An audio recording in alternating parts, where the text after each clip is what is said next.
présence, je suis Nathalie, psychopraticienne. Je vous parle ici de sensibilité, de conscience, de transformation intérieure. Un espace d'écoute et de lien pour vous reconnecter à vous-même avec douceur.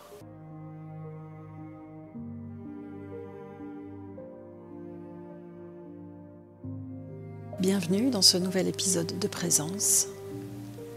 J'ai envie de partir d'une phrase toute simple, une phrase qu'on entend souvent et qui parfois peut faire mal. Tu es trop sensible.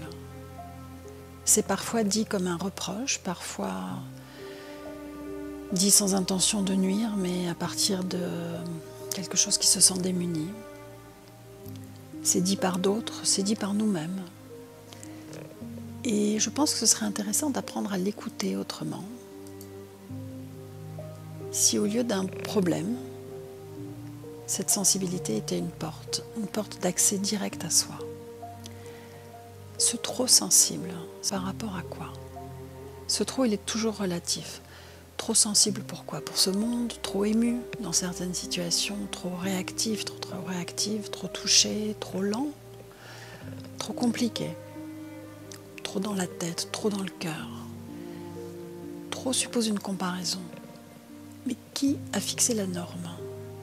Cette manière de ressentir, votre manière de ressentir est légitime.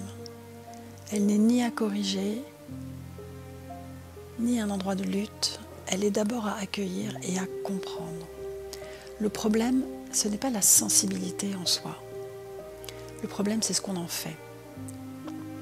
C'est ce qu'on a dû en faire pour s'adapter. On a souvent appris à se couper de cette sensibilité, à se contenir, à se juger. Et toutes ces stratégies ont fait de cette sensibilité quelque chose qui pouvait finir par ressembler à une faiblesse, un défaut, une difficulté. En réalité, la sensibilité n'est pas une faiblesse, c'est une capacité, c'est une ouverture, c'est une intensité, comme un radar très fin qui capte ce que d'autres ne voient pas, ce qui permet de vibrer, de créer, de ressentir profondément. La sensibilité n'est pas une erreur. Hypersensibilité veut déjà dire qu'on serait au-dessus de quelque chose. Ça renvoie encore à l'idée d'une norme. La sensibilité, peu importe son intensité, n'est pas une erreur, c'est une richesse. Mais elle a besoin d'un cadre, d'un ancrage, d'un accompagnement intérieur pour ne pas être submergé, pour ne pas se perdre dans ce radar, dans ces connexions, dans ces façons qu'on a de capter les choses. Parce que quand on est dans ces situations où on est envahi, submergé, trop connecté, le trop, il parle plus d'une souffrance. C'est trop parce que ça m'éloigne de ce que je cherche. Je ne suis pas bien avec cette sensibilité. Parce que la sensibilité, vécue comme ça, est un enfermement en réalité. Il y a un piège. Quand on ne comprend pas ce qu'on vit intérieurement, la sensibilité devient comme un carcan. Elle finit par nous envahir, nous faire réagir trop vite, nous épuiser.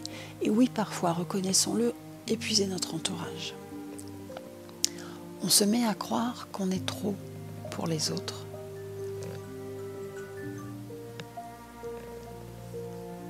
Même pour soi, on se fatigue soi-même. Alors, il est possible qu'on se replie, qu'on se juge.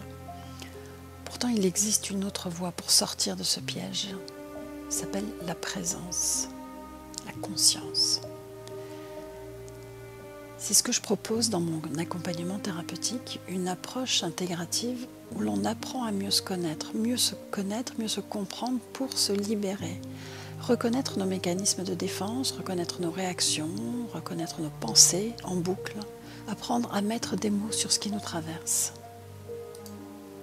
Parce qu'un mécanisme qu'on comprend devient un point d'appui. C'est plus une prison, c'est une porte vers une autre liberté, une liberté intérieure. Cette liberté, elle commence quand on peut dire « oui, je suis sensible, très sensible, et je choisis de ne pas me laisser enfermer par ça. » Parce qu'on peut vraiment apprendre à observer, à ajuster, à choisir en conscience. C'est ce que je propose dans les accompagnements présence, un espace où l'on peut venir tel qu'on est, sans avoir rien à prouver, sans avoir à performer, sans avoir à se justifier de quoi que ce soit, juste apprendre à se rencontrer vraiment. pour devenir acteur, actrice de sa sensibilité. Avec le temps, on découvre qu'on peut vivre avec sa sensibilité sans s'y noyer.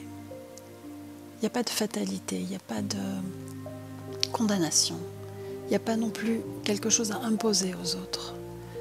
On a la possibilité de découvrir qu'on peut vivre avec sa sensibilité sans s'y noyer en apprenant à discerner les choses. Quand est-ce que ma sensibilité me guide? Quand est-ce qu'elle me déborde?